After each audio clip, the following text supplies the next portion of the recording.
দুঃখের সাথে জানানো যাচ্ছে যে আজ 13ই ডিসেম্বর 2025 রোজ শনিবার যশোর মুরলী মোড়, বেনাপোল রোড, সন্ন্যাসী দিঘির পাড় সততা ওয়েল্ডিং ওয়ার্কশপে এক মর্মান্তিক দুর্ঘটনা ঘটেছে। একটি তেলের ট্যাঙ্কারের বিস্ফোরণ ঘটে আনুমানিক বিকাল 4টার দিকে।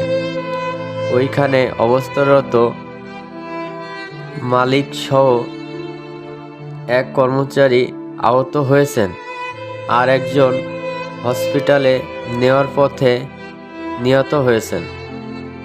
নিহত ব্যক্তির জন্য আপনারা সবাই দোয়া করবেন, সেজন্য জান্নাতবাসী হতে পারে। আশা করি আপনারা সাবধানে থাকবেন, সুস্থ থাকবেন।